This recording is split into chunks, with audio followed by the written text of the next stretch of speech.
of rural and small schools, and equally to Stedham as well. I want to welcome so many of you, parish councillors. I want to welcome the governors. I want to welcome friends of the school, other head teachers in the Rother Valley, and FOSS and staff and Rother Valley heads, as I said. So many of you have got a real interest in our small schools and our future. So thank you very much for coming. I'm just doing a bit of housekeeping. There's no fire drill plan. Fire exit to my left, fire exit just here as well. And if you can get out of that door, you might find a couple of toilets as well. What's going to happen in the next couple of hours? We're planning on finishing at 8 o'clock. 15 minutes presentation from Paul Wagstaff and Graham Olway, and the remainder of the time, I'm right in saying, is it's open for questions and for points to be made. Okay. There is going to be a video of the presentation, but when we get to questions, that video will stop. So just to let you know that. And again, thanks very much for coming along. Please ask lots of questions. Thank you, Malcolm. Just to say again, thank you very much to everyone for coming along this evening. It's really great to see such interest in the proposals, and really this is an opportunity for you to have your views expressed to us as part of the consultation. But I think it's also fair to say that we are very keen to ensure that as many people as possible fill out the responses through the Counties Have Your Say website. As Malcolm has said, I'm going to hand over in a minute to Paul Wagstaff, the Director of Education. Also, I think I should just say that we have the Cabinet Member for Education, Nigel Jupp, here, who is in observance mode for the meeting, and that's very much the case that West Sussex has a Cabinet Member coming to these public meetings wherever possible. I understand that your local county councillor, Culley, has had to... No, Kate's here. Is Kate? Oh, there she is. Beg your pardon. I didn't see you sneak in. I asked her. Your local county councillor is here, which is great because we want to have the representation across the different elements, and we mentioned about the parish councils as well as the county councillor. Your local MP, Gillian Keegan, has had to send her apologies, and a member of her office is here who will be feeding back to her any of the issues that come up.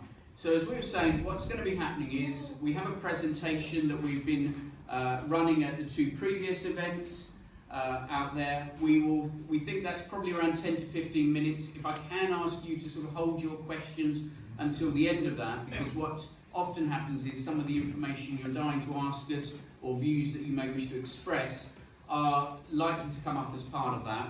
We will then take a record of the meeting, and I have colleagues over in the corner, in the far corner there, Tracy, Oliver and James, who will be making notes of the meeting, and these notes will appear online. It will now be after the half-term break, and another colleague who's here is Ellie Evans, who's our head of admissions. So I'll hand over now, if I may, to Paul Wagstaff. We'll do the presentation. There will be plenty of opportunity for views to be expressed, and we may, I think, and I'm sure they will, there'll be an opportunity for the governing body maybe to make a comment through the evening as well. Thank you very much. Over to Paul. Thank you very much, Graham. And it's great to see so many people here, and also reflecting the broader community and other schools, not just any sort of Stedham school as well. So it's really good to see a lively group. What we're aiming to do today is obviously go through this presentation. If we could get through the presentation, explain where we are, why we're here, and then it's really open for yourselves to express your views about part of the potential, looking at the future, what the provision might be like and should be like in this particular area. One of the things I'd just like to start off with, I know some people have got cameras, it's fine to have cameras, I just need to make sure that everybody's aware that people are filming, because it may be that some members of the audience and people sitting here may not want to be filmed, so I just think people just need to be aware of that. So there are people at the back with phones taking films, so just be aware if you want to say something, but you don't want to be actually caught on that as well. Also, when I start this, there's been quite a lot said about whether the consultation should be taking place, whether it shouldn't be taking place. There are various processes that are going through and have been gone through in recent times, looking at whether the process of consultation is the right thing to do.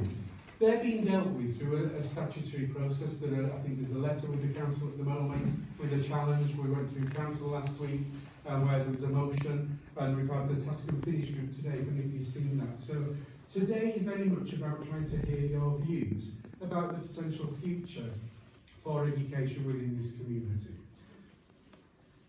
The short presentation, I suppose the process, just to explain the process. People may be understanding that we're going through a consultation process at this moment in time, and that consultation process finishes around the 25th of November. This is an initial consultation to gather the views of the communities of these 5 schools, to try and understand what recommendations and what ideas you would have for the school and for the provision in this area into the future.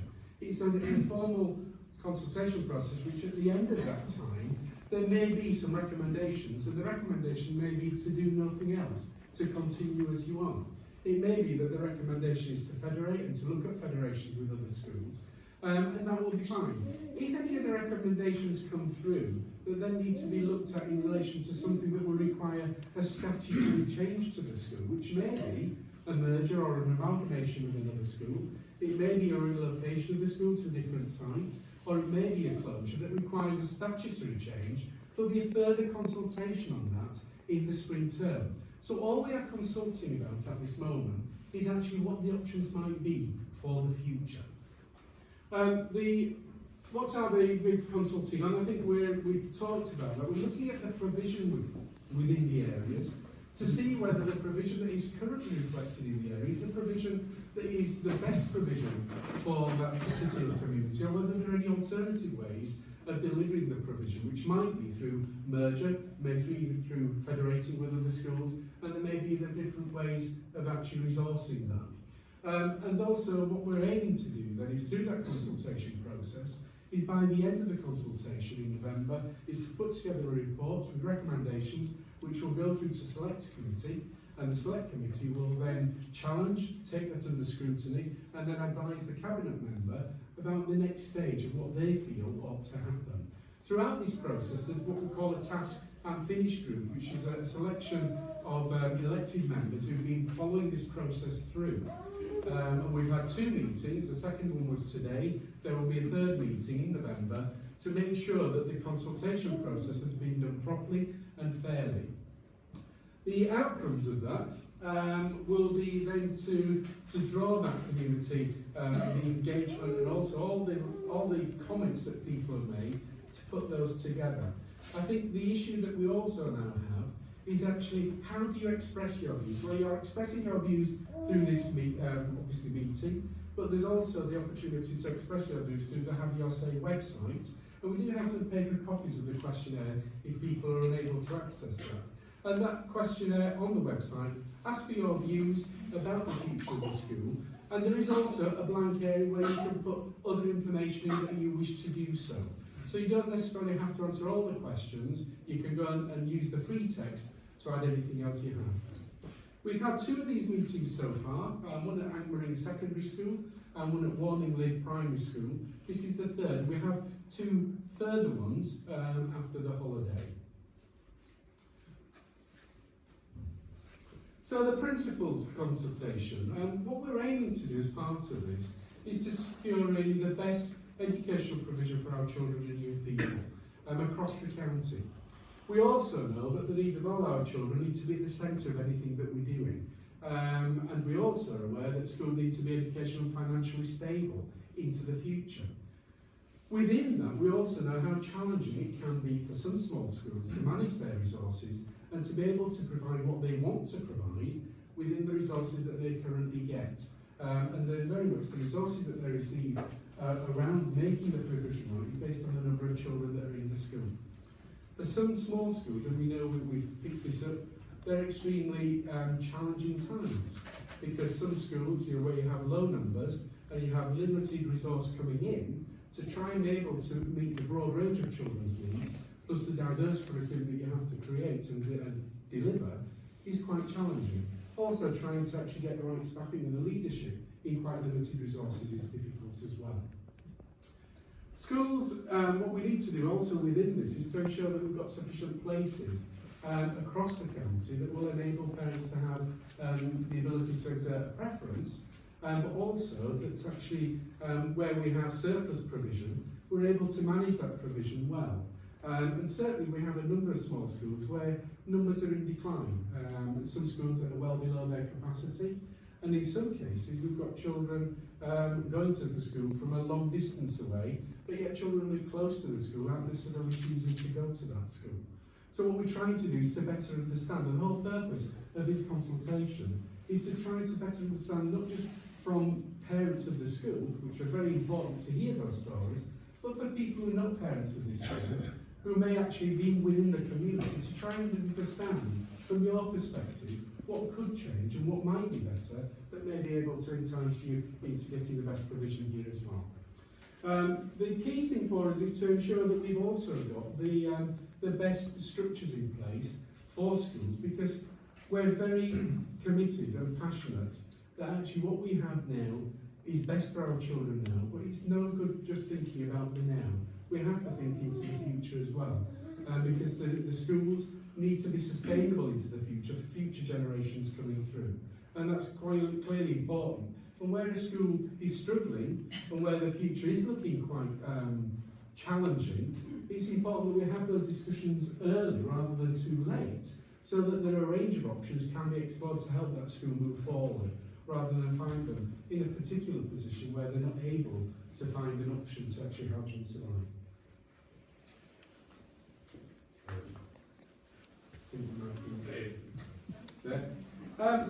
The reason we're actually undertaking this, in 2018 we started a major strategy in West Sussex, our school effectiveness strategy, which as part of that strategy looked at actually the viability of small schools and whether all of our schools were sustainable into the future. We launched this strategy, and part of it was to look at infant and junior schools to try and draw them together, and the other one was to actually ask schools, small schools, to actually consider a range of questions to look at their viability into the future, so that they could consider in advance and plan accordingly, rather than actually be caught on the hop. And the 12 questions cover a range of things, and they're clearly within the strategy, and we're asking the governing bodies to look at those questions to try and consider what is the best option for the school.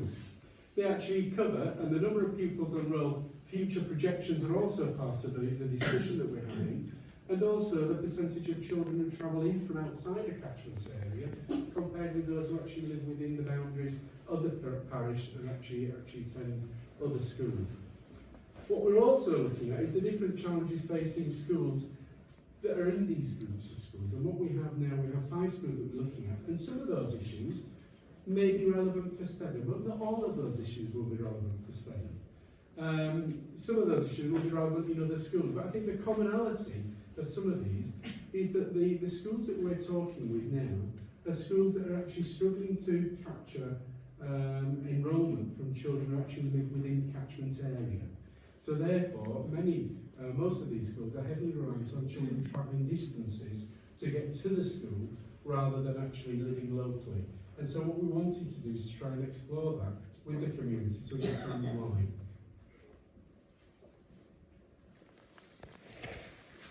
This is just some basic data about Stedham Primary School that we have.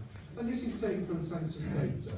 And when the census data was taken, obviously there was a net capacity of 105, 88 pupils were enrolled in January and Q1 2019. Projected numbers, and this we've had a long discussion at the Task and Fringe group today about projections, but they're not just fingers in the air, they're used on a whole range of data and historical trends.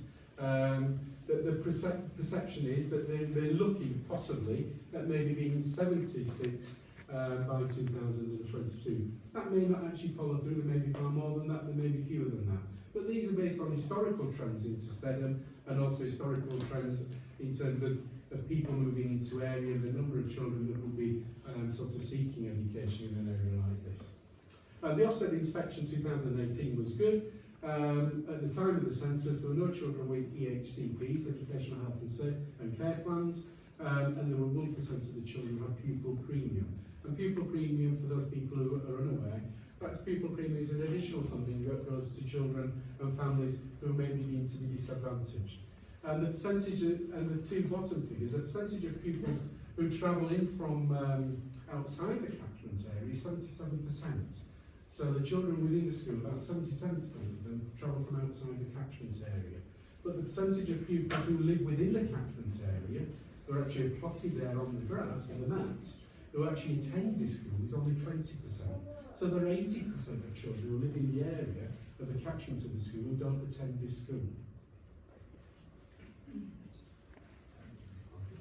There we go. I mentioned to some of these already, the challenges for small schools, and we had select committee yesterday, I think it was yesterday now, where there was a discussion about school funding and the challenges that school funding provide, particularly for small schools. And we had a really strong presentation from the head from Bury, who's here today, I see, about the issues facing small schools, and certainly the new funding arrangements that were announced in September by the government for additional funding coming into schools. It doesn't hit all schools in exactly equal amounts. And the challenge is that we have 93 schools in West Sussex that are under 150 pupils, and at this moment in time, the extra funding that comes through will make no difference to the smallest schools that we have. And that's principally because we have an amount of money that comes to every school called a lump sum to help that school operate. But that lump sum is spread across the number of children that you have within the school. So therefore, for a school with 50 children, that lump sum is spread across 50. With a school of 1,000 children, it's spread across 1,000. So for a very small school, the impact that that has on that funding per pupil is significant. And the government is aiming to try and get pupil funding for primary schools up to £4,000 per pupil. But when you look at small schools, and you look at the lump sum on top of all the basic pupil funding that comes, many of our small schools are already funded well above the 4,000 mark. So when we look at the funding coming in from September, from next year, it's unlikely that that additional funding will hit small schools in the same way that actually larger primary schools will benefit. And that's going to put increasing pressure on our small schools. And I know that Tom from Bury and Jules White from Sandbridge House made a very strong case about the impact of some of the funding arrangements that are having on schools. Those funding arrangements are not dictated by the local authorities, they come from national government, and how that money is to be devolved comes from national government. There is some element of flexibility from the local school head teachers, what we call the schools forum, to element a little bit of that, but in the main, that's how the money has to be funded. And the intention is to move to a national funding formula where every school, no matter where you are in the country, is funded in exactly the same way to the same amount. The low pupil numbers, and I think we heard some stories at previous meetings about the impacts that low pupil numbers have had, where we've seen certain schools where numbers have fallen and schools have had to restructure to reduce staff, teaching assistants, change classes, merge classes together. And the impact that that has, particularly on small schools, is significant. It's not unusual that a small school has to have the head teacher who is teaching as well as trying to lead and manage the school longer term. And the pressure that that puts on the well-being and the staff health. And we were talking at the task and finish group today about a small school where staff were in on a weekend, a Sunday, to try and catch up, because actually the time in the week is quite challenging. And so the pressures are even greater on a small school than elsewhere. The high proportion of SEND pupils, the children with special educational needs, sometimes in a very small school, if you've got a number of children with special education needs, the proportion is much greater for you to deal with in a small group of children than it is in a much larger school. And again, the resources that are required to support that can be quite challenging for a small school to provide. Ofsted challenges. I think Ofsted is always a challenging situation for any school. From this September, the Ofsted inspection framework has changed significantly to the point that actually, rather than focusing on literacy and mathematics, which it has done traditionally in primary schools, as well as a breadth of curriculum, there's a big push towards that breadth and depth of curriculum in other subjects, the geographies, the arts, the humanities. And these are areas that actually traditionally, because of the way that teacher training and professional development has worked, there's been very limited opportunity for teachers within our primary schools to gain quality professional development in those areas over the last 20 years. And so schools are now having to design their curriculum and really be experts in those subjects. And a very small school on its own can find that quite challenging because of the limited capacity it has. Some schools are working well in federating, in partnering together to broaden that expertise across a number of schools.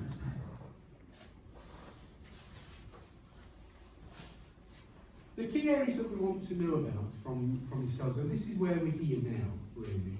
There are three key things that we'd like to know from you. One is your views on the current education provision from within the school and external to the current school. So if you're actually a parent, to have your views, but also if you're not a parent and have chosen to send your child to another school, we'd like to understand your views about provision and why you've chosen a school rather than the local school. The views and options for changing and improving provision and overcoming the challenges being faced, and the views on the potential future practical and realistic options for provision. I'll just go back a sec, so I think I may have missed. Yeah, two things. Just go back.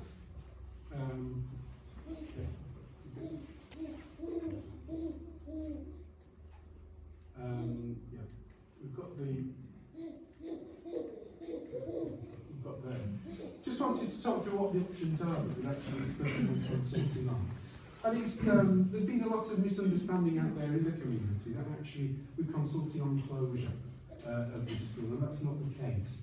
We're consulting, as I explained at the beginning, on a range of options to try and look at what the provision is going to be best for the future for this community. And that may involve amalgamating the school to strengthen the expertise and to join schools together. It may be about academising, to put the school and to work with the school to form it into a multi-academy trust and for a trust provider to take that school on as part of that bigger community. Closure is one of the options that we have to consider, but also federation is one. And what federations mean, there are different ways that federations work. But generally, we've been asked this question in the past, what is a federation? What's the difference between a federation and an amalgamation or a merger?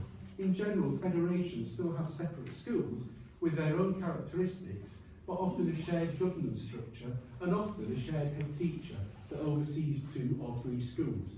But there are people in the school with maybe a head of school, a senior teacher, but with a head teacher who oversees across the federation and with a governance structure that actually oversees that as well. Where we're looking at the other options is a linked infant and junior school. It doesn't apply to Stedham, of course, because you're already through primary. Another option may be a relocation if the school is in the wrong place. And we've certainly had this as a suggestion at one school, that actually all their children come from one part of the county and travel huge distances to come to the school. But if their school was in that part of the county, actually wouldn't have the same problem and they get more local capture. And so that was one of the recommendations that came through from one organisation in one school.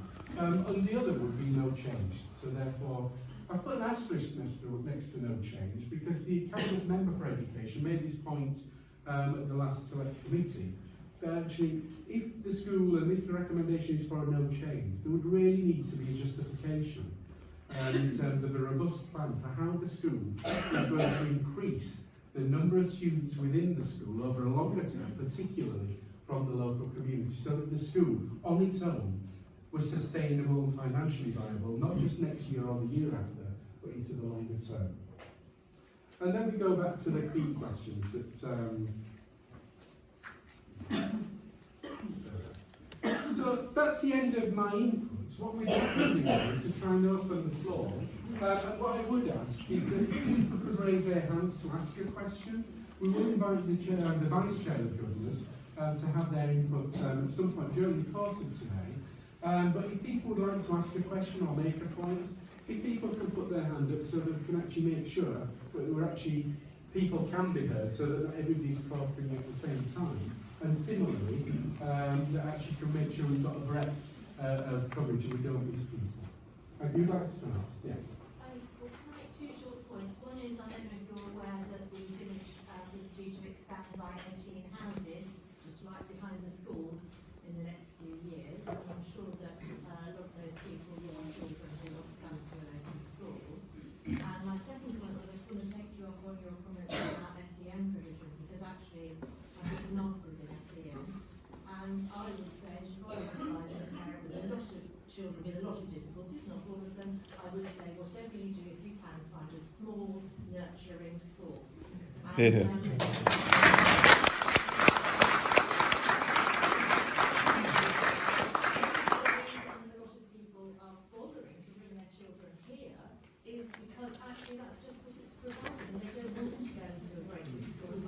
It may very well be, and that's useful. That's really good information to him. We'll make sure that that's recorded.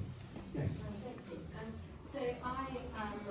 My son is 10 and he goes to Lickford Junior School, so I've had to travel to and from, and that was just a personal choice. However, my daughter is now coming up to 4, and I had a great meeting with the head when we came to the open day.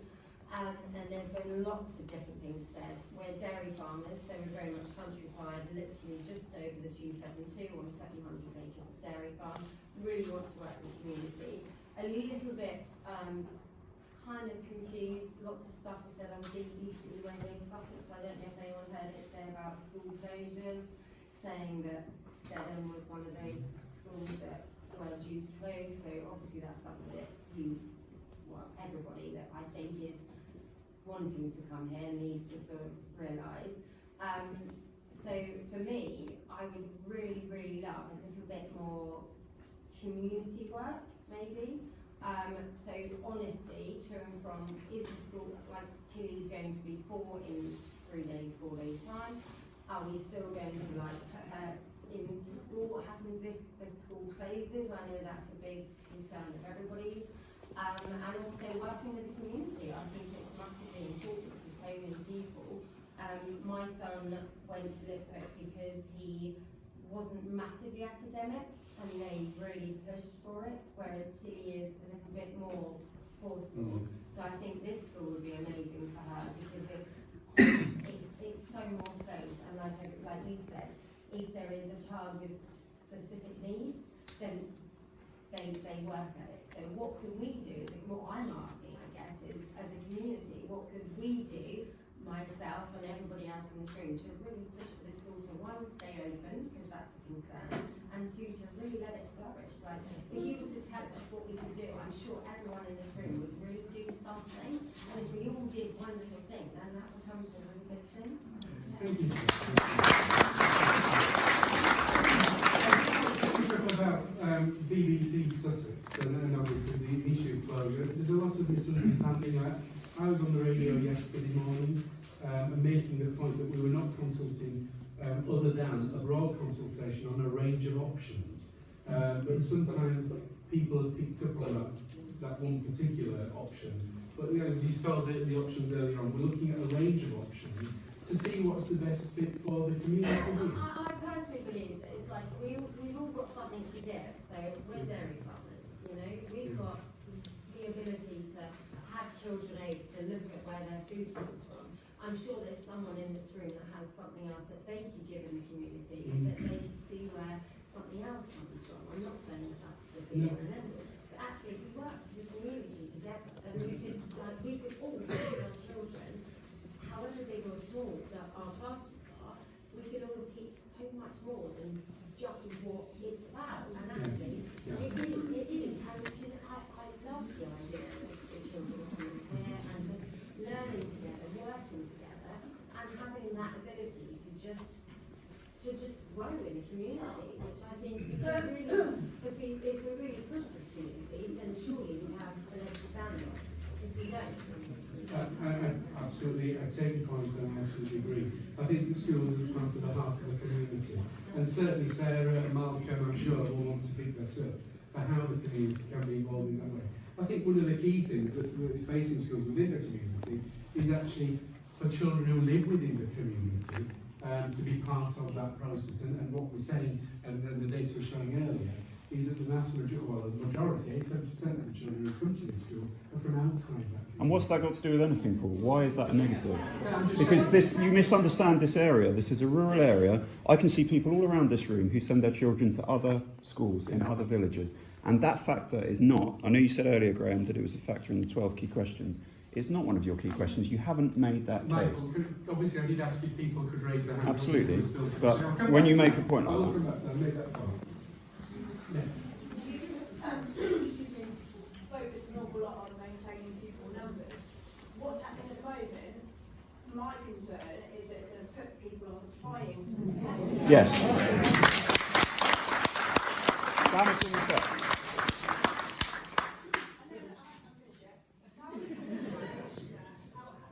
You have to put something in place to recognise that is actually going to happen. Because there will be people that are thinking, as yourself. Well, my son goes to Midhurst, so he's going to he's 10 and he's on track. We didn't choose him because the education at the time wasn't quite right. So actually, like till he's coming now, we do feel that in the catchment area, we live in Minster, which is literally like that way. We're not in this catchment area, which seems to us to be bizarre. This is our own catchment school, but actually, when you look at it, the thing that worries me is that how do you, if no one that lives here wants to come here, what? Why? Yeah. Can I ask? There's a whole load of reasons for that. Sorry, can I ask Ellie, do you want to mention about what will happen in relation to the options for parents? I want to know how you're going to manage it. Yeah. So when you say how are we going to manage it? You're focusing on this school maintaining high pupil numbers. If, because of what you're doing, it will put people off applying, how are you going to weigh that out? Because you can't just put people off applying for this school and then say, oh, the pupil numbers are low. That's not fair. That's not fair, and that will happen. And we're on up as well. Stedham is so positive at the minute. We're such a positive school, and this has just been such a downfall. I sometimes wonder whether it's a difficult Sorry, could I just ask, in relation to the whole point of the consultation process is to do it over a short period of time. So therefore we have an We're outcome. doing it when people are choosing their numbers. So we have it completed. Could I finish? So we have it completed prior to the date by which parents have to make their choices. We'll make them early. Obviously, the application window closes in mid-January, when parents will be making their preferences. And I just want to be really, really clear, and I want to put it out there, it's a bit of myth-busting. These are not choices, these are preferences. So a parent we encourage all our parents to put down 3 preferences. But they're not going to choose. So what's the difference then? What's the difference between a preference and a choice? When you try and respect their preferences, as you said earlier. Could I ask you to just... Michael, could you put your hand up and we can then check?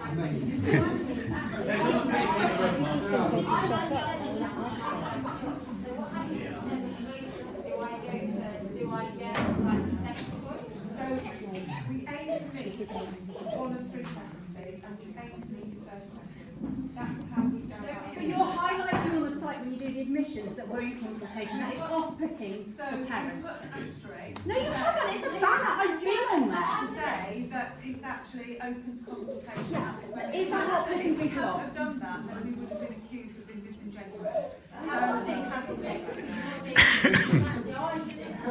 Can I just answer, obviously, because the intention is to finish this consultation by the 25th of November, so that recommendations and decisions can be made prior to that point by which preferences have to be made. How long prior? How many days prior I've to? done mine. So I did mine on whenever it opened, and I did Stedham was my first choice, Easebourne or Easebourne, is where the husband corrects me on this. And then I did Harting or Rogan, and it was a really difficult choice. I then looked at private schools, but actually I can't afford to leave 2 children in private schools.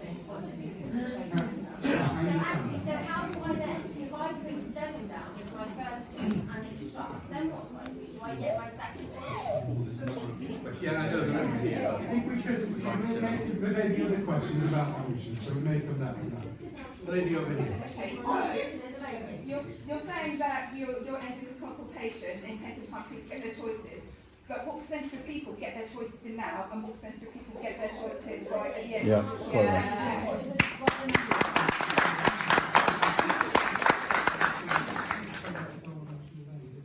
Yeah, I mean, the window is open, so if I were to be looking at Stedham as a potential preference, then I might wait until the end of the consultation. Can I just pick up a bit? An early application doesn't put you on top of the list. No, I know, I get that, but people are choosing now, and then choosing anything. Question from over here. Can we, is someone else tell? How and why you chose Stedham amongst Good question. many other Yep. schools. I don't think you've given us that information. Well, we talked through some of the rationale, some of the areas that we looked at, I said there are some common features across some of those, and one of the common features is the difference in the school is under capacity at this moment in time. But not by reference to your criteria. So it's underneath capacity at this moment in time, and also the percentage of children who are travelling distances to come to the school rather than from the Seems to be putting an awful lot of importance on this travelling in. But actually, as other people have said, the people who travel in are choosing this That's what we wanted to get to. Why are people travelling in? We've mentioned from over here, one of the reasons.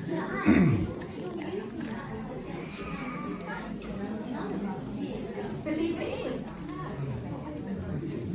Can we have gentlemen at the back? Can you explain why you haven't actually looked at the data on that? If you're running schools in the county, why you don't know where everyone's coming from in terms of the catchment area versus outside? And if there's we do know where the children are coming from because they're all plotted clearly. We know where the children live and their home addresses are. Hence, that's why we know that there are a number of children who live within this catchment. so then there's a criteria for closing of the schools based on this criteria. So therefore, what we're saying is that we know that because we know where the children obviously reside, and so therefore we know that children travelling distances here. We know that some children are not travelling, who live locally, who come to the school.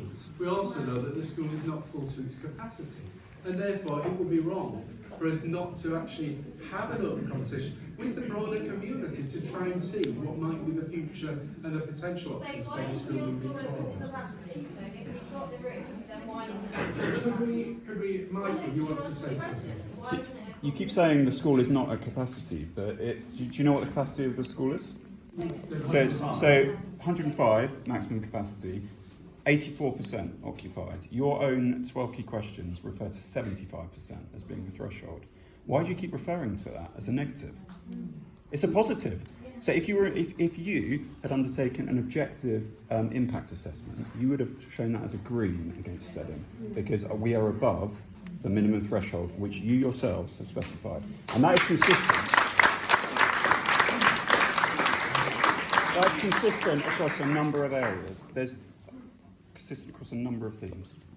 Can we have an answer? Can we have an answer, please? The question is, the school has a net capacity of 105, it's got 80-some pupils, we've got projections which have come through, which Graham, I don't know whether you want to talk Projections which through are dominated by which this are showing consultation. probably a decline in Based on enrollment what? into the future. Based on what numbers? Do you want to explain where we get Yeah, that? where the data Right, come from? okay. Just to give Paul a little bit of breather and maybe hear a different voice. In terms of projections of numbers, and if I can pick up the point the lady over there was making about 18 new homes in the village.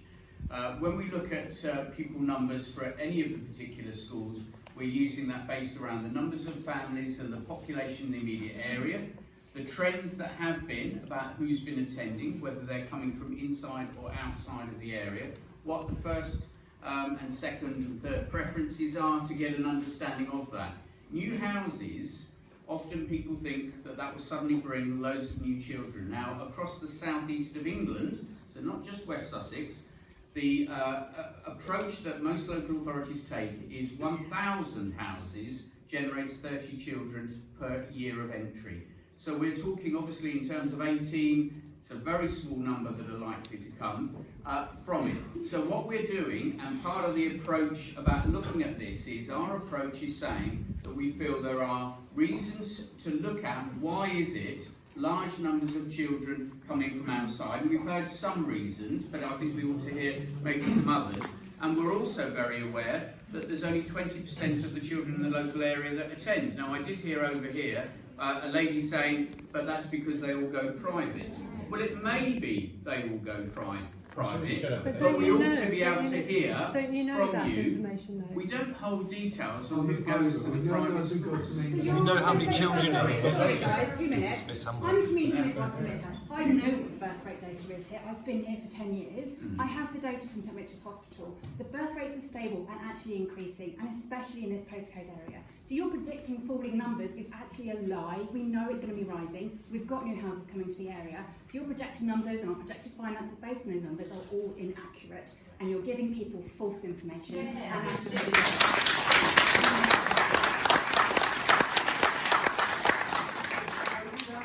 actually put that within your responses. Oh, I have, don't worry. And actually, she is right. So she. Right.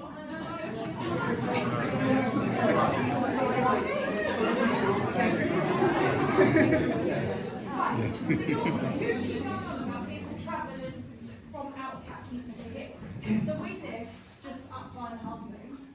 No matter where I go, what school I choose, out of 3 schools in the area, I will have to travel.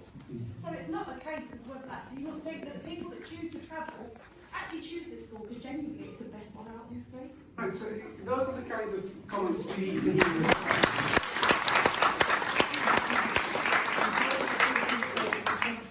Because actually they may have children that need that extra nurture of a small school. You know, they may have questions, but you're saying you choose this because it's the best one in the area. It doesn't. You keep going on about this again, right? I've just mentioned this in this but it doesn't matter. I've got children with a provision that an IEP here that need that little bit extra, little bit push. And since last year, from a child that couldn't read is now absolutely flourishing because of the structure of the small school and the time that the teachers have to actually put in with my child make a big difference. Yeah.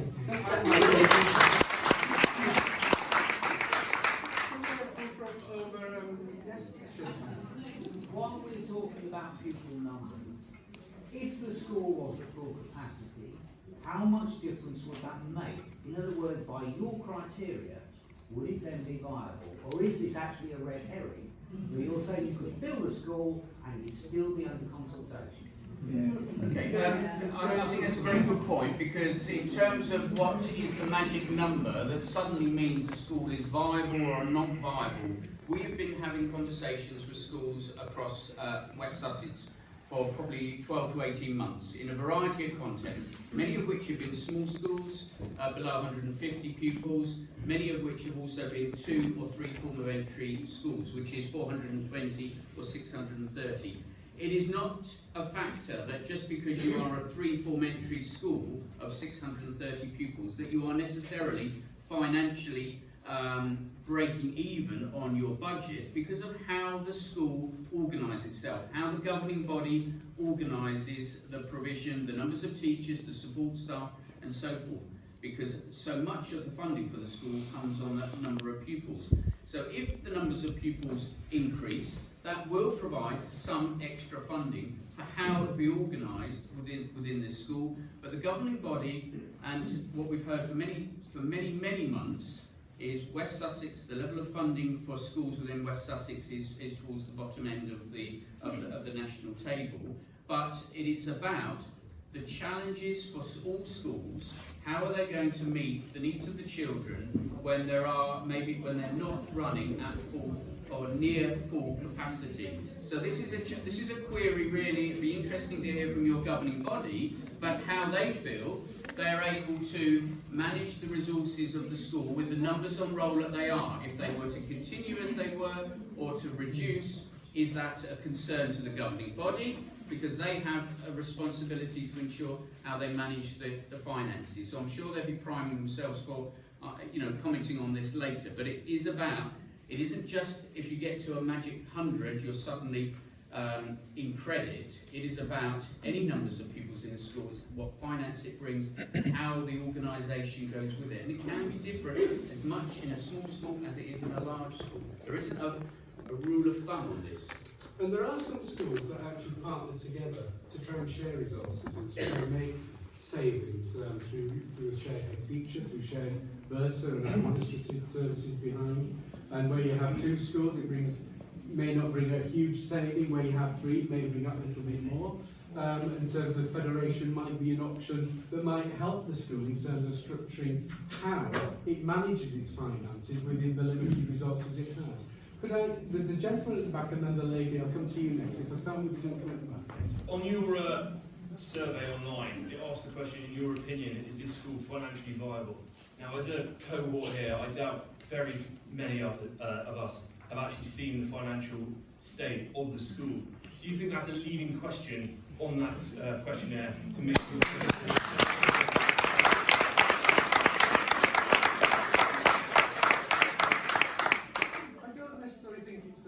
question. I think it's just some people. Well, for some people, parents at the school, and we, you know, get emails and we get feedback quite a lot of the time from parents saying, you know, my child's struggling because the school is struggling to provide. We've lost teaching assistants. You provided a set of misleading data based on a made-up formula that says that we're going to lose 20 pupils, and you've then asked everyone to comment on it. I mean, what on earth do you expect? What we're saying, you said whether it was a leading question. I'm saying, could you actually say whether the school was providing value for money, whether it was viable into the future? What I'm saying I have no idea about the state of the books of this school. How am I, as a public person, going to say if this school is financially viable or not? I can't. However, to put it into that questionnaire, you're forcing me to answer that question. There's not a non-applicable questionnaire. You therefore have to say, yes, I believe it's financially viable, or no. It's a ridiculous question to ask. Again, because if you look under the options, there's also don't know. And many people on the survey say, come on. Leading question.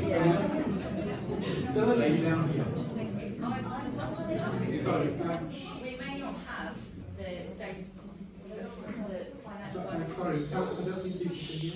but I just want to say that we're doing fine so far. There's been no problems, and I think it's been highlighted completely unnecessarily.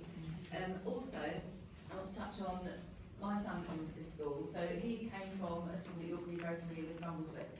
I chose this school because it's small. I chose this school because it's going to have a nurturing environment, and it's good on Ofsted, and it had brilliant reviews from the parents that I've met and known in this area. Rumbleswick consistently, consecutively failed my son on so many levels. It's gone downhill beyond downhill. It's embarrassing. You've picked a school here against a school like Rumbleswick, which is completely ridiculous. You need to be focusing on the schools that are failing, and this is not one of them.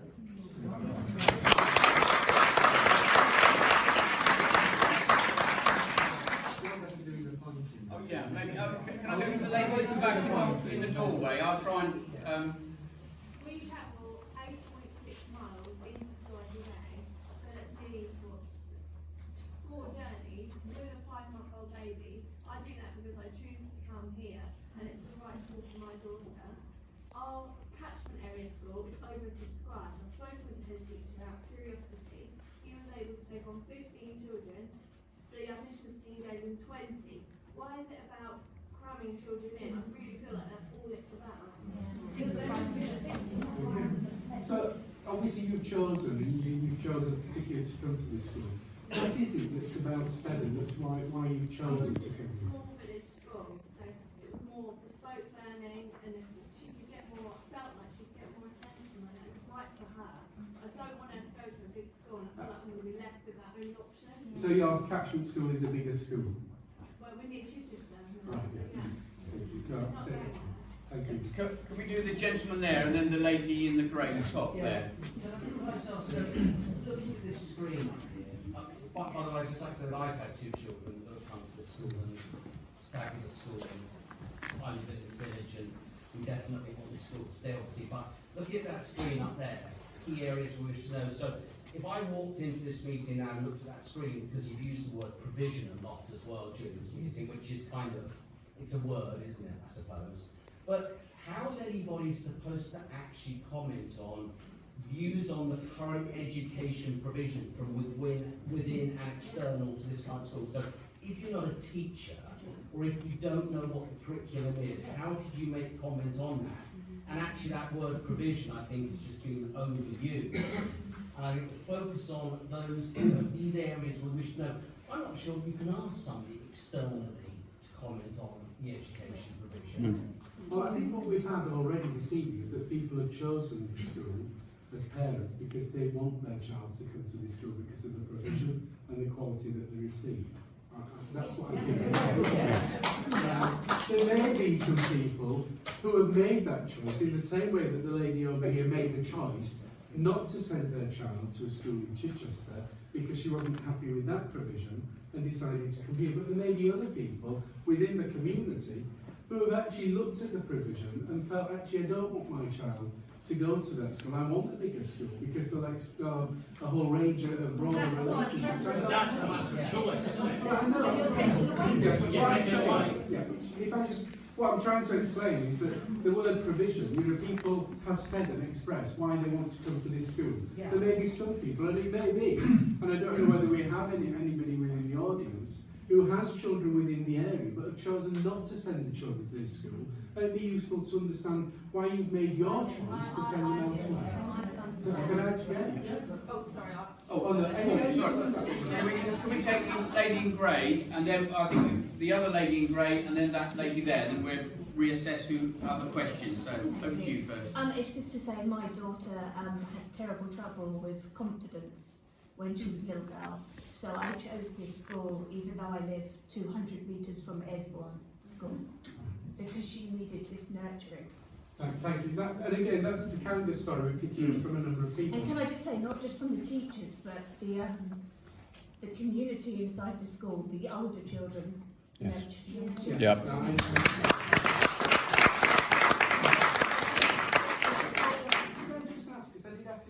Is there anybody here who has a child and they live within the community but have chosen to send their children, take their children to another school? No, but why would they be here? It's a community again. But if not, that's fine. And we have had that at other meetings, I have to say. Well, if it's in relation to that, yes. Yes, it's slightly related to that actually. My daughter did originally come to Stedham, but we live in Easebourne. But the main reason that I took her out was because I can't drive, and the infrastructure was so bad in terms of public transport that so we tried to cycle when she was only 7 years old. And there is only, I don't know if you're aware, there is only one bus at 7:55 in the morning. So I would come here and have to sit here for about 40 minutes plus, and then get a bus back if I did take the bus. So I was probably wasting about an hour of my time. So do you think that perhaps if there was a better public transport infrastructure, people from other areas could actually come to the school? That's an extremely valid point, and I think we'll make sure that that's noted, because that's not something that we particularly looked at this moment in time. But if that is that's important for us to know. I think just to answer that, to respond to that, because I think one of the issues that we're very keen on is wherever possible is to try to ensure people wherever possible, it's not an absolute, before I'm shot down, it's not an absolute, wherever possible for people to attend or encouraged to attend their local school, because we're very clear that about unnecessary traffic journeys, there are people obviously very clearly concerned about the environment, and what we're very much aware of, if we can encourage people to walk or to cycle to school, what you were saying is something very positive, and I'm sure this school will be looking at trying to encourage that wherever possible, trying to deter car journeys wherever we can, but it isn't always possible to have public transport in every situation, but we will log that because it is a factor I think that will come up. Can I go to the lady in grey and then we'll come to the lady over there? My point is, a lot of us have children here, we like a small school, we didn't want the bigger schools, we want our children to be nurtured and well looked after, loved, feel like they're part of something. If you say it's not going to happen, but I don't believe you, that you're not going to close it, where did my two children go then in a bigger school where they like Little Mouse? I was Little Mouse, and my kids, I don't want that for them, I want better for them, I don't want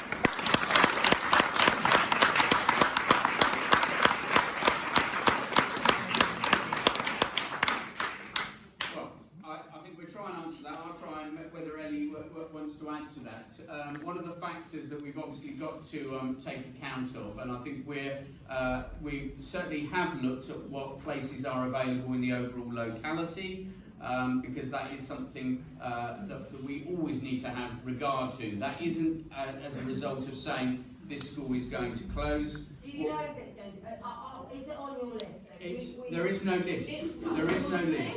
What we're saying there is no list of closures because it is an option, and as Paul has indicated. I think there'll be a misunderstanding. There is no list of schools that are closed. It's on a list of options, and that's why we're wanting to have. I'm asking that option. I want to know the answer to that option when my children will go. Yeah, and I totally agree with you. So I have a child that's in another school. Could we, excuse me, sorry. You asked the question. My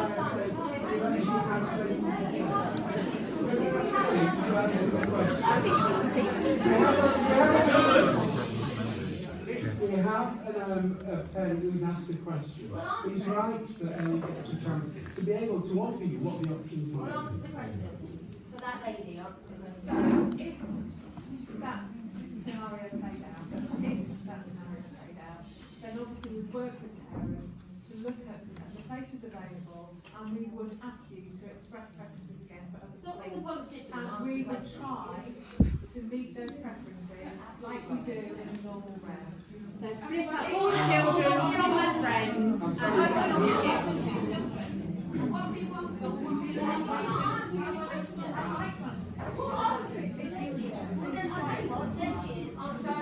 if you had 2 children, we would very much try to keep your Try. I know of a parent who sends her children to other schools, and she's got one the other. I don't want to have my kids. And that's what I'm saying, we absolutely try to keep your children together. But we've also heard today about a parent that actually sends one child to one school and one to another. So, it very much will be working with the parent to actually look at what the options are. If it ever got to that point, at the moment we're actually considering a consultation on a range of options. And those options are not determined. Can we go for the lady who's been holding her hand up there, and then the lady too? I wanted to ask, what are your plans to reopen the consultation about Easebourne going to 2 forms, and is that what's really driving us all being meetings?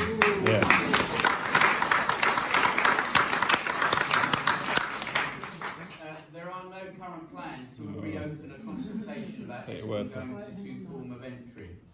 The consultations are purely around the 5 schools to look at the options for those schools. That's the only consultation. No There are no current plans. No current plans. Anybody else? Oh yes, the lady in blue at the front. So I'm a parent here. I have a 6-year-old daughter. She's currently year 2. I have a nearly 4-year-old daughter who's due to start in September 2020. I live in the village. I want to make sure you go away today knowing that this school sits at the heart of this community. We have a huge friendship group, families, villages, the amount of things the school runs throughout the community throughout the year, the villages and the local community and the surrounding rural villages or rural villages can come to that aren't in this catchment area, and they do. There's all sorts of events that go on, and to change that in any way would be a huge loss to the community. So I'm 100% behind this school, and what I did just want to pick up on the comments right at the beginning. This is, my daughter's friends of my youngest daughter, their parents, there are concerns amongst them about now putting Stedham as their first choice because of this hanging over us.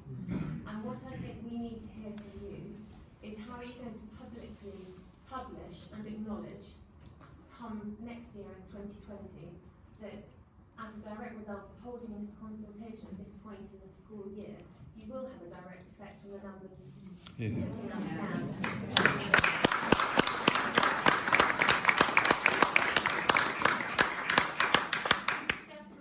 What we don't want is you coming back to us in November 2020 with all this, blows over and we carry on happy as Larry. We don't want you coming back and saying you've got a low intake, we're slashing your budget, your school isn't viable anyway going forward, because we need to know that there's going to be some compensation from the local authority. We need to know that you're going to acknowledge that this has had an effect. Well, currently we are actually funding and supporting the school financially over the acting headship that we have within the school. So, excuse me. You take that back. What we're saying is that we actually are supporting the schools and we're supporting other schools lie. that are going through the process. So we Excuse will me, them. Can I just finish? Technically, that isn't true. That isn't true. We're not funding that at the moment. Because you've not signed the MOU? Yeah. Right, so, but the offer is there, so money is there. So you're offered us money to manipulate the situation once You tried to again. buy it so that you had some leverage over Quite right. Can I go to the lady with the pink star on? I'd like to just reinforce the importance of how it's absolutely balmy madness to go to small schools. Quite My right. children don't go to this school, but they go lived in the Midhurst Valley all my life. I've got 3 children, I've gone through it for about 9.5 years. I'm a keen cyclist, I cycle back and forth every day. Very interested in environment and saving car journeys. And if you go to these schools, they go to bigger schools, the roads get dangerous, you have to drive, the children won't do exercise, it'll be unhealthy for children, and there'll be more potential road accidents. And I just think that would be a completely farming idea. But it's just, these village schools are like a hub of a village community. And my mum's been involved in the school 50 years ago at Hollycombe as a music teacher, and I'm now, as a parent, still a parent at Hollycombe. And I just think, like they're saying, the latest report is that in 2024, 40% of primary school children are going to leave primary school overweight or obese. So closing more small schools means more children will do less exercise, less walking, less cycling. So I think it's very important to keep these schools open. And also one thing I'd like to also just add, which I like to say, well I don't really want to say it because it's quite hard to say, but 2.5 weeks ago my family was hit by quite a crisis in our family. It was so traumatic that I was stunned into silence. I couldn't say anything for a week. I thought I was behaving normally, but I wasn't. And because the teachers know and the staff, the head teacher, know their parents so well, they were so perceptive that they knew I was not acting normally. They called me in, and I could tell them what had happened, and now they're on the road, to helping me recovering my children. And my children, if they'd been in a bigger school, I don't think that would be noticed. Well said.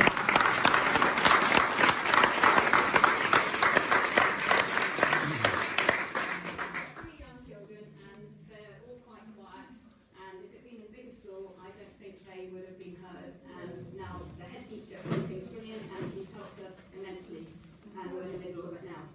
Well, can I thank you for sharing that, because I can appreciate that was probably very difficult to say, but I think you made some very valid points there. I'd like to go to the lady. Oh, is it? Right, okay. Can we ask the Malcolm if he'd like to speak, and then the gentleman in the sort of orange. Yes, that'd be lovely.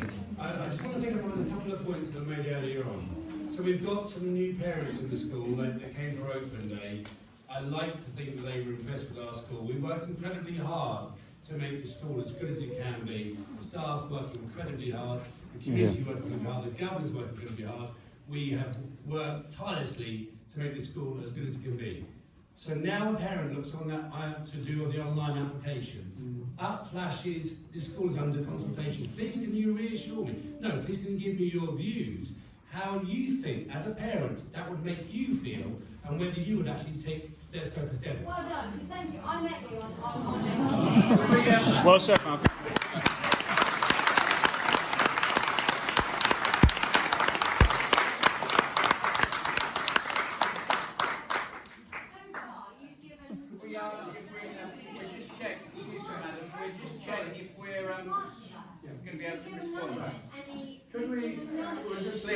Please. Going on to, I think, if I was coming cold to that, I probably might look at it and think, what does this mean? But there's been so much sort of talk within the council and moving forward, actually, that we're consulting on a range of options. We're not consulting on a closure. That's not how it comes across.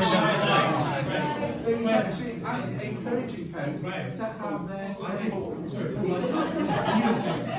You knew I wasn't referring to that. I was referring to the consultation. I didn't say closure. So I'm suggesting to you that a new parent goes on there, it flashes this school is under consultation. Would you, in your heart of hearts, really select Stedham when other schools don't have that? You wouldn't. Have you got children? I've got children, but they've grown to be So when you and parents. your wife looked at schools, and you looked at choosing schools, you would have done what any other parent does, go and look around them. But you see that online, what would you do? Would you want to send your child there? If it was the school, having been and looked at the school, if it was the school that I desperately wanted my child to go to, I would certainly not pull back on that until I knew the outcome of any consultation. Rubbish. Can I make a point? I've lived in this village now for 35 years. My children went to this school, okay? Now 2 of my grandchildren also come to this school. It's been the centre of the community of this village for many, many years. Children that leave these smaller schools are socially years ahead of the kids that go to these big schools. Because they work together. The teachers are brilliant. They work closely with the kids. You've done this consultation, and I think you're doing terribly wrong measuring schools when you did. Yes. Because it's putting people off. Absolutely justice. It is. And I think you've done it terribly wrong. You should have said all of the schools, not just the Billington schools, and these are the schools. It's totally, totally unfair. Here.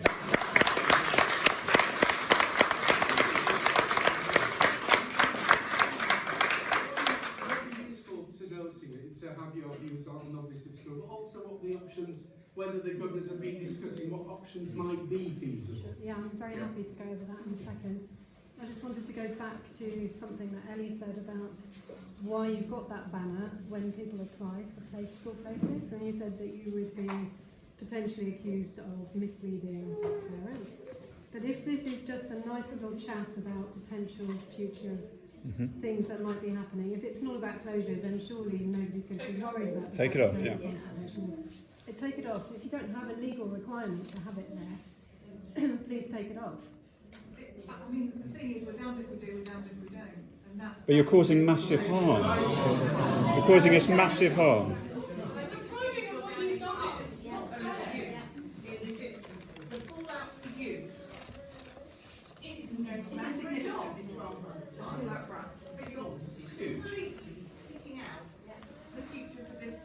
With that communication, and as you say, we're down if we do, we're down if we don't. It's not right. Could I ask Yeah, you? sure, I'll come to the front. Thank you. So I'm Celia Billington, Vice Chair of the Governors. I'll be quite quick. I just want to say a couple of things. So firstly, the atmosphere at school at the moment is really, really positive. Yeah. So governors and staff all feel Well, second that, I've been here 10 years, and this is the best it's been in the 10 years. Yeah. It's been brilliant. So there's a really optimistic atmosphere at school, which we're very pleased about. So despite the consultation, everyone is on top form. Yeah. So Malcolm has some really exciting plans for the school. The most exciting of which I feel is the tailored learning approach to education, which has always been in existence at Stedham because it's a small school, that's the nature of the beast, but Malcolm's really focusing on honing that, which we're really, really excited about. Secondly, moving on to finances, you mentioned that you would like to see the governors of the smaller schools presenting a robust plan. We would love the opportunity And we've invited you to do so. And I got that earlier today, we would love to have you come visit us so that we can go through we do have a robust plan for increasing pupil numbers. We also have plans for dealing with the budget in the here and now. We've got several options that our finance committee are looking at for how to cut that cloth. We've been doing that for 140 years. We've always managed and we will manage into the future. So I will be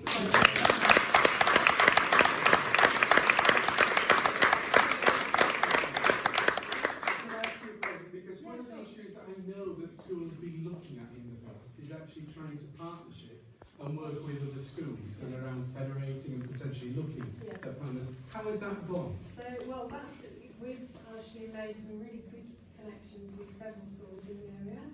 So I don't want to name them specifically, it's very good ones to talk about, but we've got 3 or 4 schools that we're in really close contact with as governors, and also Malcolm is obviously very well networked with local schools as well. So that's an ongoing subject at our government meetings. And would you feel that would bring value to you as a I think it's too early to say, but it's certainly something that we haven't ruled out, and we've communicated to parents that that's something that could be a good option for Stedham, but it's too early to say whether that's going to be a preferred option. No, that's absolutely fine. Great. Okay, I'm going to try and move different people who haven't spoken. So we'll go for the lady in orange, and then the gentleman at the front, and then the lady with her hand up there. And we'll come back over this side. Sarah. Good evening, everybody. My name's Sarah Palmer and I'm head teacher at Calmesdale Primary School, and I've been there nearly 30 years next year, and I've worked in the Rother Valley for the last 30 years nearly, with colleagues from across the area, and it's absolutely brilliant at the moment to be working with Malcolm 1 half-day a week to support Malcolm in how we help the school to move forward. And I would just like to say that the locality of schools, and we have colleagues here, and built on the premise that every child matters in the Rother Valley, and that rural schools are really, really important. And what we've succeeded to do over recent times is to make sure all of our 15 schools, including Midhurst College, all work together really well in terms of leadership and governance of schools, in terms of the quality of the education. And what we're seeing now is the school, which is dear to the community's heart and very much can be still here, part of the community, with a plan and a locality where we're working together to make the school, help the school to grow and be better than it is now. And that's the conversations we have across all of our schools. So we currently, I don't know whether you're aware, but we've currently got some examples of good federations with Graham and Billington, and there's partnerships with Rogate and Ray, and Amberley and Coldwaltham. There's already a lot of collaborative working going on now. Our challenge and our mission is to actually make sure that that also works for Stedham. And so, you know, partnering with Malcolm is helping the school to, you know, be even better than it actually is. The governing body are doing a terrific job. They are looking at all the options, but it's not just Stedham. All of us, all of our schools, because we're all small, are looking at the options. And I think we just need, we need to, you know, move forward together and actually make our plans together. There's absolutely no reason why the school can't be here, shouldn't be here, and could be even better than it is now and grow its school population. We currently share teacher expertise, we share expertise in our governance, we are sharing on training, we're sharing our money, we've all put money in the pot, £5 a child. We are being very clever in the way that we do work together.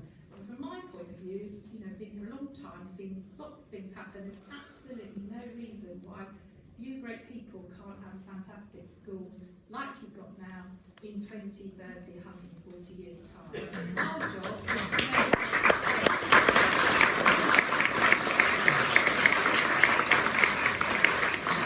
to recognise we are all on the same team. We all work for West Sussex County Council. We're all, you know, these guys Sure about that. you know, they want the best education for the children. No, sorry, stop you there. We think that we can provide that by working collaboratively together with our colleagues and our governors and our staff, and actually have the plan in place. There's that, you know, we have ideas, we can, you know, move the school forward, and you can see the will of the people here, and actually it is special Stedham. It does provide that real small nurturing school. You talk about provision, you know, how do small schools actually manage great provision? We are all small schools, we do manage great provision because we lean on each other, we bring people in, we use expertise from all over the place.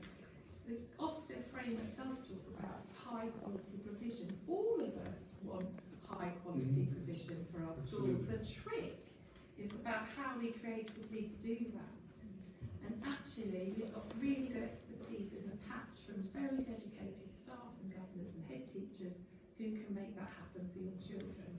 So please, you know, obviously support the consultation. Malcolm and I are in partnership to make this happen. Rother Valley is behind it, making it happen. The governors are really behind it. And, you know, I think the future's in good hands, Malcolm, isn't it?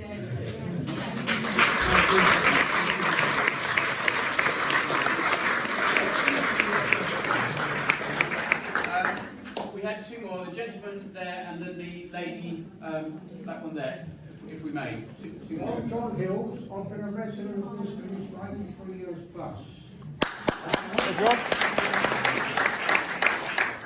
Brilliant school. I started school here in 1940. We went through very hard and difficult times then. Obviously, you've been through them since, but I'm fighting to keep this, and I want to keep this school going. It's an excellent school, it's a fantastic school, you've got a brilliant staff here, and a happy school makes a good educational school. Quite right, quite right.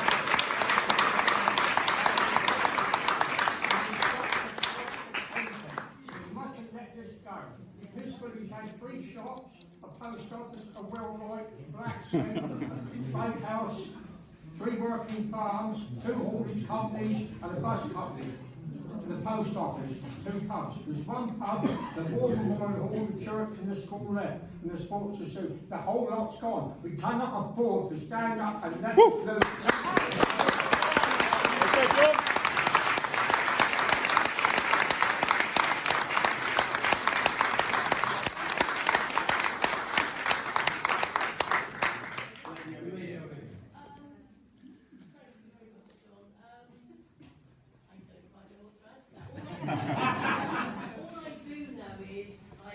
Totally that this place is very unique, very special, all the sorts of things you've got to say about this place. But it's the size of it. You can't let this just go from under your nose, and it's not going to just disappear just like that. The thing is, when you get to these situations where you get kids into a big school, they become, they lose their confidence, they so easily can lose their individuality. And I'm sorry, but why are we here? We're here because the children have to be educated, and we all have to do something about this and not let this go. We just can't do it. We just can't do this. What's that? A couple of people that haven't spoken, the lady at the front here. How hard would it be to remove closure from the bottom of your list and work through the other Here. options? Here. It's disturbing people and actually is threatening the future of this school. One of those options that has to be there amongst all the rest of them, but the consultation. Because we've got to keep the options open, and it may very well be that some people do respond. So do the other ones first, and if you can't get your result from that, then We are actually consulting on the range of options. Now, it will very well be by the end of November, 20th of November, it may very well be that the option and the recommendations will remove them absolutely from the table. Then do it, Yes. because I really feel that it just shouldn't even be there. From what I've heard in this room tonight, there's such positivity. We're all here because we want the It school to just stay. worries me so much. The lady, is it Ellie from Ellie. Admissions? And I really disagree with you, Ellie, I'm sorry, but that would put people off having that. Quite right. It does. Beautiful school. We absolutely feel for Stedham. We're right behind Stedham. And I think take away closure, just remove it, erase it, think about the other options and see how far you get with those. Well said. Consultation, there'll be recommendations go through, and it may very well be that the closure is absolutely off the table. you guys What send we're letters out to every wanting single parent in the is to area. make sure that actually we're listening to everybody, and I do ask people to have your say on that website to make sure that you're putting your thoughts forward, and if that's one of your views, make that clear. Yeah. Right. Just a couple of other, the lady at the back with her hand up. Midhurst and Easebourne are at capacity, so where do you propose to put our children? Yeah. So Where could we go? There's nowhere it else to depends go. on people, on the parental preference. So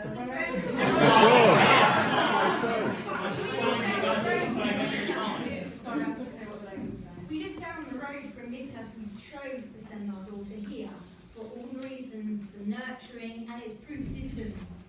Our daughter was picked up with a slight medical condition to do with her eyes. And we actually strongly believe that if it wasn't for Mr. Noble and Miss Roberts to pick this condition up in her eyes, she would be way back with her reading. I think Mr. Noble, being Sophie's teacher she's just moved to MRC, but for the last 3 years, would actually say her reading is 4 or 5 years above her age. Because the teachers have the time to give their pupils. And look, touching on what my wife said about Midhurst, the huts at Midhurst were temporary 35 years ago, when I went.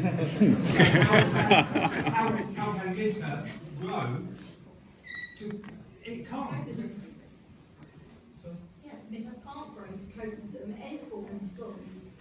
You don't have to invest to increase capacity. Or advise us now so we can put into place where our children go. Yeah. If I just, so, as I said at the beginning, the number of children who travel into the community to come to this school is significant. And I think we've heard lots of reasons why that's the case. I think we've heard lots of reasons about why that's the case.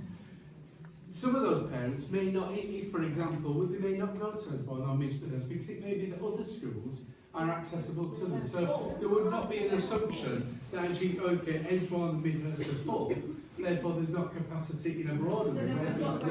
So would you we're travelling to them. Now Midhurst, Easebourne Primary, which was the intermediate, cannot be used for any other options apart from educational purposes by Lord Cowdrey, the original Lord Cowdrey.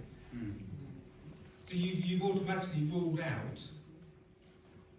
I'm slightly confused when you're saying it can't be used for any other educational purposes. There are no It can only be suggestions. used for educational There are no purposes. suggestions that Easebourne is going to be changed. I think what. But it's the only building big enough. If Midhurst is at capacity, Right. Easebourne as it stands is at capacity. Yeah. Half of Easebourne is not. And you showed the costs of expanding Easebourne in one of your earlier papers. So you say there are no plans, but you've considered it, Graham. There are no plans. There are no consultation plans out there for the expansion. Well, you consulted on it 2 years ago, and they said no to There it have firmly. been discussions before about the expansion of Easebourne, and what I would say is, as Ellie has indicated, we would work with the parents. We'd see what the implications were. Everyone here is jumping to that conclusion. Because it's on there. We don't understand why you're doing this otherwise. If that is a need to create extra places, that is a factor that would have to be put into the proposals going forward.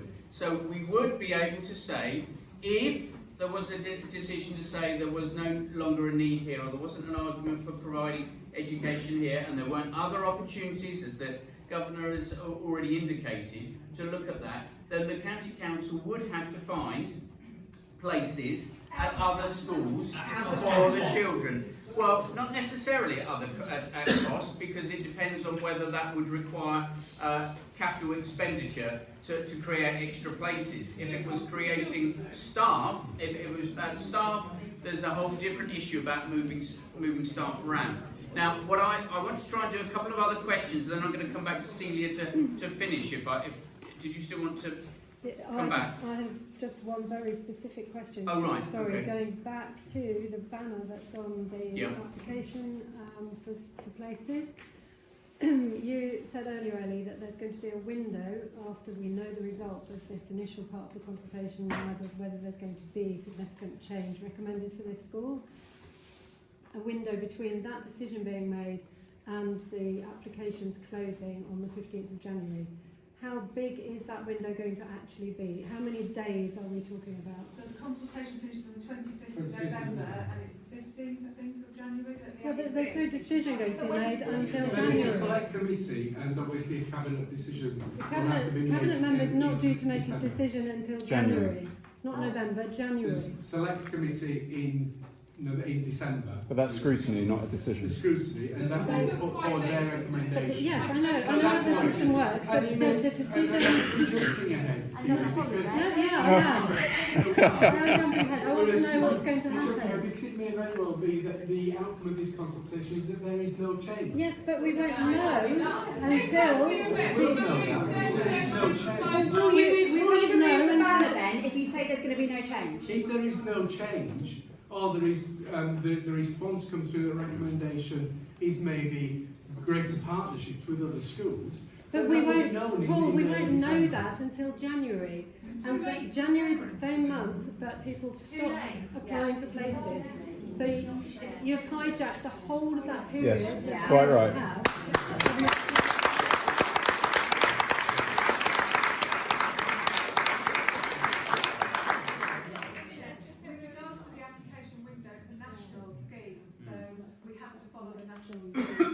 But it just shows how badly timed your consultation is. Sorry, could you recognise though that this is going to damage us?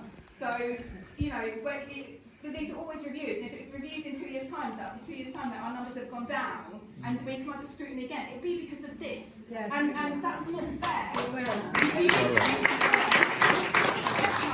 think we get that message very loud and clear. I'm going to ask the lady here to, I'd like to try to get some other points coming through, because I think it's important to get a broad range. I'm going to take 3 more questions, because we're then going to be at our time scale. So the lady here first, the gentleman at the back, and that gentleman. Is this lady here because we don't know our time? Oh, that's a cheat, but okay, go on. That'll be the third one then. So this lady, the gentleman in the white t-shirt, and the lady there, and then that's the 3 questions. So my boys used to go to could we just quiet it down, please? My boys used to go to Easebourne, and a couple of years ago they were transferred to here.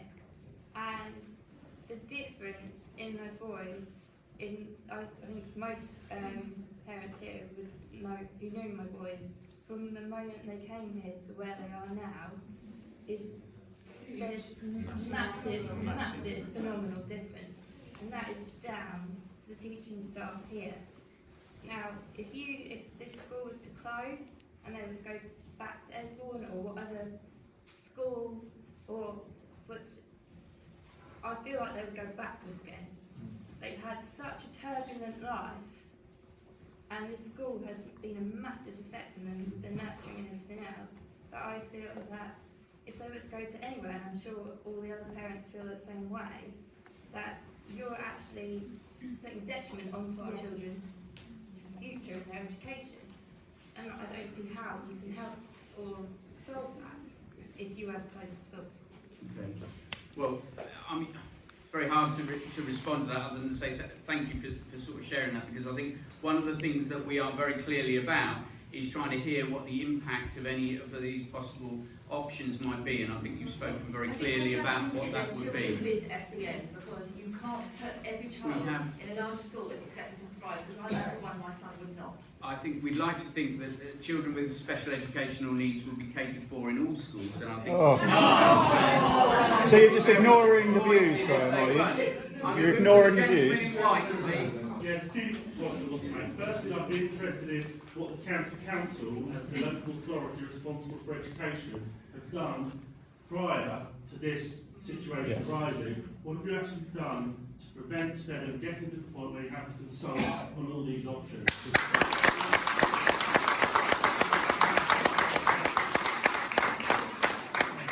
I'd also be interested, I think it's a really important point to make sure people are aware that the decision will be made by a cabinet member, one individual that is elected.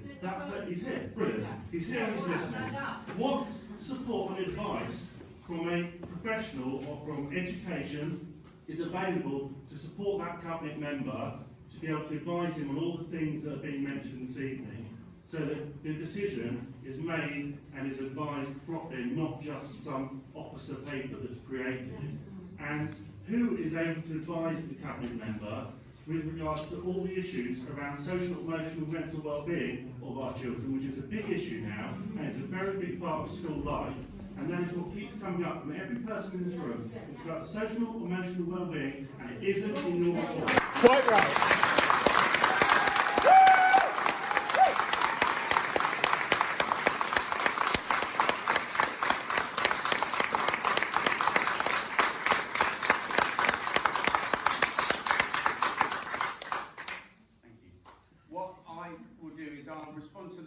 Points about what the County Council has been doing in terms of support and discussion of these points with Stedham, and I asked Paul to comment about how the process works in terms of the recommendation from officers, the scrutiny that's going on through the select committee and the task and finish group for the cabinet member. In terms of the issue about what support the County Council has been doing, since that school effectiveness strategy was published last year, we've had a number of discussions with schools, including Stedham. Not necessarily with the current chair of governors, but with the past chair of governors. We have had a workshop in Chichester on the 9th of October 2018, where many of the schools, if not pretty much all of the schools from the Rother Valley area and some of the surrounding areas of Chichester were invited to talk about some of the issues of concern that were out there about the issues raised in the school effectiveness strategy. I thought I had it with me, but it's similar to this. It talks about the challenges to do with the finances that are there, with the number on roll across schools, and with the challenges that Ofsted bring. There have been different, there's certainly been another meeting with the former head teacher of this school here and with the governing body talking about encouraging the exploration of federation status, because that did come over very clearly in our school effectiveness strategy, and I think Mrs Palmer has indicated that one of the issues, and she talked about many of the schools that have already explored that. So the County Council has been having discussions. We have also had other discussions with the Chair of Governors of this school, talking about the issues about moving towards and encouraging exploration of federation at other dates in this year. So it is not that nothing has been going on, and obviously we have been working with the governing body and having some of that discussion. Paul? In terms of the second, today we had the Sussex Finish Group second meeting, and I specifically asked that when we're asking about the next meeting, that we actually have representation from head teachers who actually can contribute and be part of that group so that they can actually contribute at the next meeting, plus representation from governors. Not necessarily from the schools, because we've had governors involved today in terms of giving their feedback, but broader, so certainly also from Schools Forum, which actually represents head teachers, governors and all stakeholders about how funding is devolved to schools. So I've specifically asked for that to be part of the next task and finish group. Obviously there will be officers, but we've already got people submitting evidence of an educational nature which will contribute to this as well. So it's a range of officers, head teachers, governors and the Schools Forum, plus everything else that's coming through, and that wealth of information will be coming through. Can I go to the lady at the front who jumped in on that other question? Just a question really, you said that it was just consultation and that was what it was. I'm just interested to know why Jonathan Culley from Easebourne sent a letter to all his parents advising of what's happening in our school. Can you answer that? Yes, absolutely I can answer that, because it's a consultation with the community. And it would be wrong for us not to actually share that with other way out to the rest of the community in the schools around. Easebourne obviously are concerned that there would be an impact on their No, the message was going to all of our schools, I believe. I think we've got Mr Culley in the room, so you may wish to comment on that. Only to say, absolutely, with three other Valley heads who I think all said that it went to their school as well. So it's not a particularly Easebourne orientated response. Maybe I would add, actually, at this point, that Malcolm is seconded to Stedham. He is the head of Easebourne. And there was a lot of consideration leading into that decision. And I would just say that I would not have supported that secondment if I felt that Stedham was dead in the water. I used to be at Parting, and there was a while ago, some of you who've been in the area for a while will remember that Rogate at one point was considered for closure. And as I recall now, Rogate fought a phenomenal campaign, and they are still there and we're getting strong. And as Steve said earlier, there is tremendous positivity in this room. You have got, I think, a remarkable head teacher in Malcolm, and you're very well placed.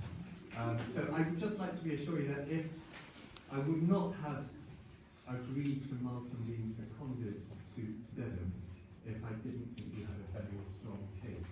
And I would just encourage you, and then echo what Sarah said, that the Rother Valley schools are very firmly supportive of Stedham, and are, I didn't know, Sarah, whether the letter has gone in, but there is a At the letter. moment we have used our collaborativeness for some editorial into the local paper, and then there is a letter that we have all written on behalf of also head teachers that will be sent to all as part of the work. Could I just go back to the question though, that you mentioned why has Easebourne had a letter, and I think he comes back to the point. our discussion and the consultations with the broader community. So all of the local schools have also had letters to say, can you let your parents know that this broad, open consultation is taking place? I assume you've received that letter. Yes. So it's not necessarily just Easebourne, that's actually, it's all the schools, because it was important to get a broad... Out to all, Louise said, you said to all Hollycombe.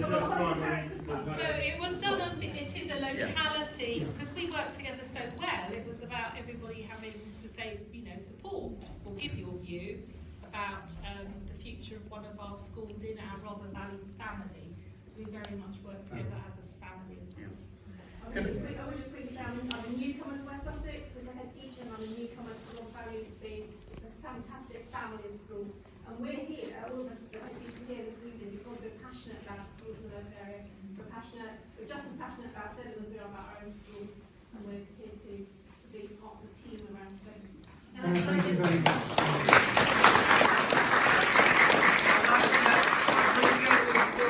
Many more people would like to ask questions. I'd like to ask the local county councillor, Dr. Kelly, to have the final question or statement that is made, and then what I would encourage everyone, please, if you can, and I'm sure you will, please do respond to the consultation. Do not just rely on the evidence and the weight of this. This will all be recorded and will be available as part of this going forward, but please make your separate responses as well.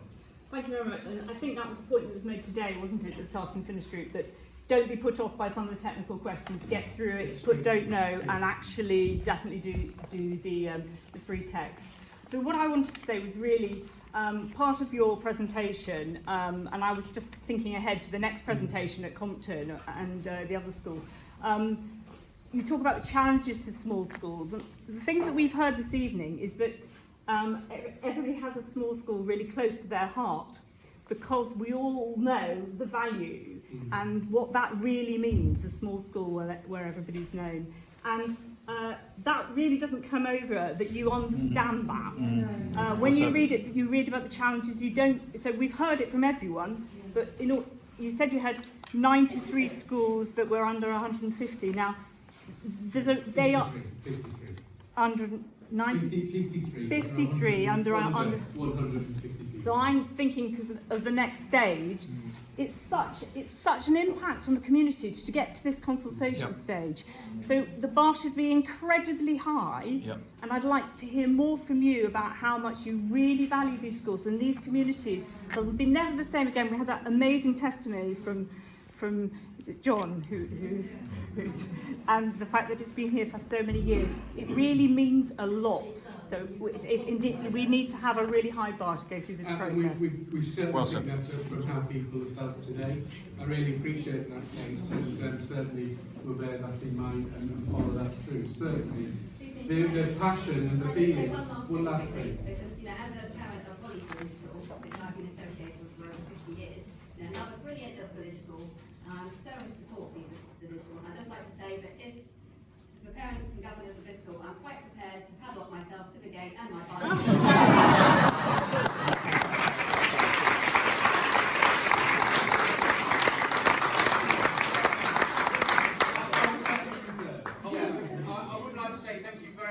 Very kind offer. I'm sure there'll be other ways of expressing your views collectively. I'm going to call it quits at 8:10. It's gone beyond the 8 o'clock deadline. Thank you very much, everyone, for coming along. Please respond. Thank you to Malcolm and the team for hosting us so well here, and thank you for expressing your views, and thank you very much for the clapping. We very clearly appreciated the support for the people that have spoken in response to the consultation. Thank you. No, thank you very much. Thank you.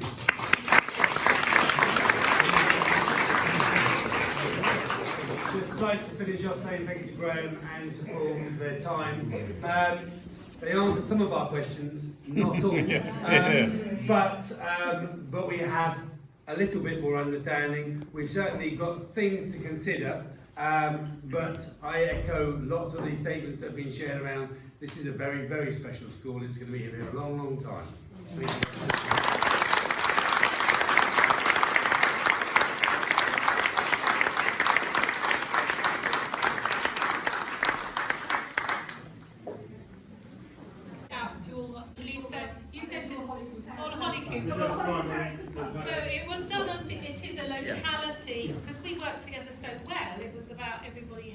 to say, you know, support or give your view about the future of one of our schools in our rather valued family, as we very much work together as a family as schools. I would just quickly say I'm a newcomer to West Sussex as a head teacher, and I'm a newcomer to Long Valley to be. It's a fantastic family of schools, and we're here, all of us, the head teachers here this evening, because we're passionate about schools in the local area.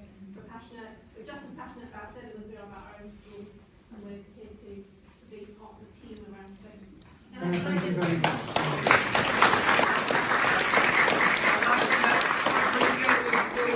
Many more people would like to ask questions. I'd like to ask the local county councillor, Dr. Kelly, to have the final question or statement that is made, and then what I would encourage everyone, please, if you can, and I'm sure you will, please do respond to the consultation. Do not just rely on the evidence and the weight of this. This will all be recorded and will be available as part of this going forward. But please make your separate responses as well. Thank you very much. And I think that was the point that was made today, wasn't it, of Task and Finish Group, that don't be put off by some of the technical questions, get through it, put don't know, and actually definitely do the free text.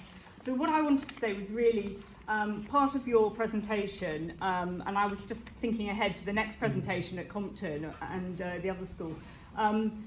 You talk about the challenges to small schools, and the things that we've heard this evening is that everybody has a small school really close to their heart, because we all know the value and what that really means, a small school where everybody's known. And that really doesn't come over, that you understand that. When you read it, you read about the challenges, you don't, so we've heard it from everyone, but you said you had 93 schools that were under 150. Now, they are 53. under 53 under 150. So I'm thinking, because of the next stage, it's such an impact on the community to get to this consultation stage. So the bar should be incredibly high, and I'd like to hear more from you about how much you really value these schools and these communities. They'll be never the same again. We had that amazing testimony from is it John, who's, and the fact that it's been here for so many years, it really means a lot. So we need to have a really high bar to go through this process. We certainly think that's from how people have felt today. I really appreciate that, Kate, and certainly we'll bear that in mind and follow that through. Certainly, the passion and the feeling. One last thing. Because, you know, as a parent of Hollycombe School, which I've been associated with for over 50 years, you know, another brilliant little school, and I'm so supportive of this school. I'd just like to say that if the parents and governors of this school, I'm quite prepared to padlock myself to the gate and my bike.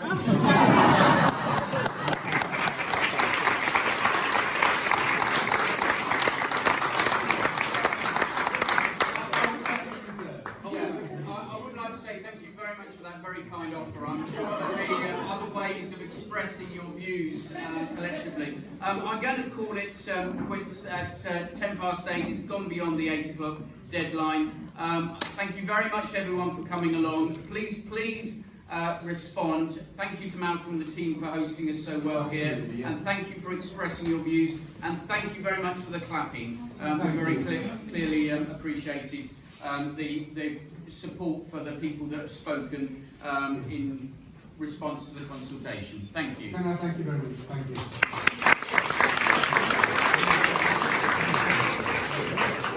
Just like to finish off saying thank you to Graham and to Paul for their time. They answered some of our questions, not all, but we have a little bit more understanding. We've certainly got things to consider. But I echo lots of these statements that have been shared around. This is a very, very special school. It's going to be here for a long, long time. Thank you.